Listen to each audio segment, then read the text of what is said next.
I want to talk about the reason I started a YouTube channel and why I don't hate Kim Kaufman. Welcome to my channel. My name is Jessie. I have always been interested in true crime.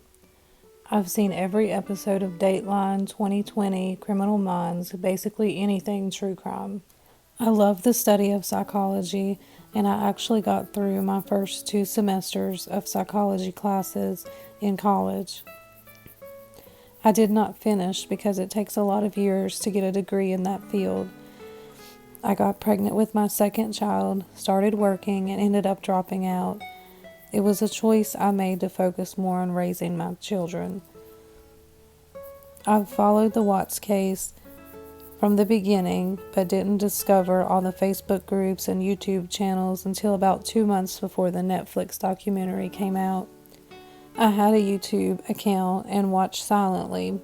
When I decided I wanted to comment and communicate with others about the case, I realized YouTube actually requires that you create a channel.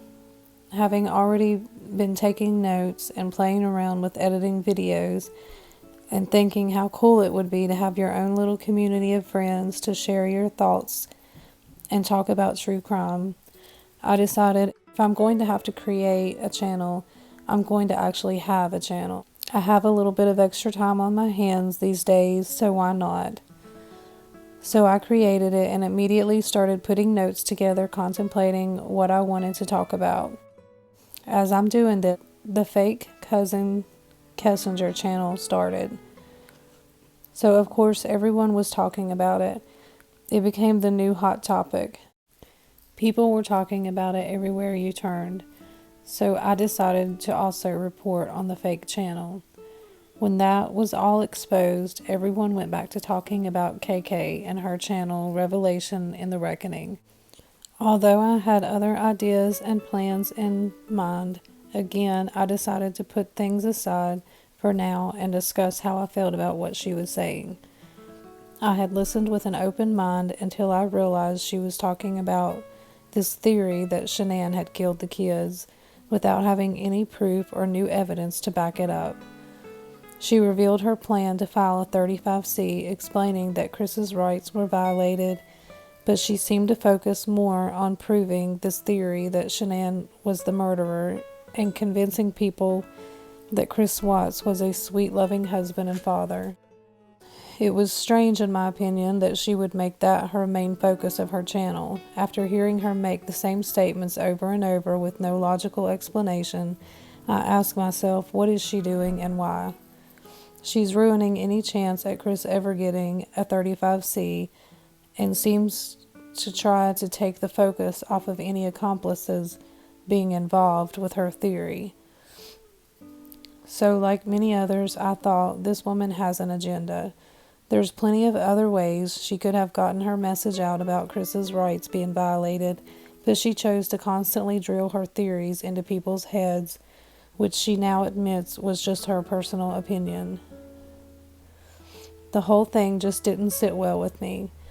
After her gaslighting and manipulative techniques stuck out to me, I decided to share my thoughts about what I believed she was doing. Of course, I started getting emails from people stating that they knew Kim. People sent me pictures saying this is what she really looks like. Here's some pictures of her children, her husband, her girlfriends, her dog, arrest records, home addresses, you name it. It wasn't hard to figure out which ones were real and which ones were not. Some of them had fake profiles, and a few even had the word scam in their names. My channel was not set up to bash the fake Kessinger channel or Kim Kaufman. Those two things just happened to disrupt my plans when I first started my channel. No one that I know of has accused me of that. I just realized that someone visiting my channel might assume that, so I wanted to clarify. I would never start a channel for the purpose to bash anyone. I disagree with those that make it their mission to nitpick and tear a person apart. Spewing hate towards another person, much less someone you barely know, is not okay. You shouldn't hate people in general, which is why I always say hate the behavior, not the person. People can only work with the knowledge that they have, which is why I don't hate Kim Kaufman. Most people do and say things for reasons they are not even aware of, sometimes not thinking about it and not knowing the hurt they may cause others. They may not fully grasp the damage they've caused.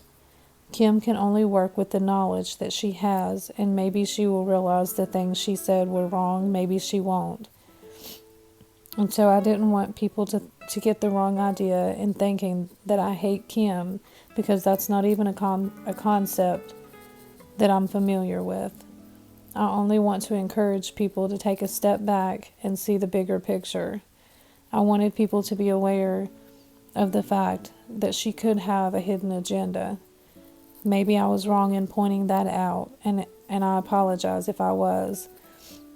We all live and learn as we go. I hope to continue sharing my thoughts, and I want to encourage you to share your thoughts. And I also want to say, please be respectful. You can always share your opinion in a nice way. Just take a minute to think and pay attention to how you would word it. A good rule to use: if you wouldn't say it to the person if they were standing there with you, don't say it online either. Thank you for watching.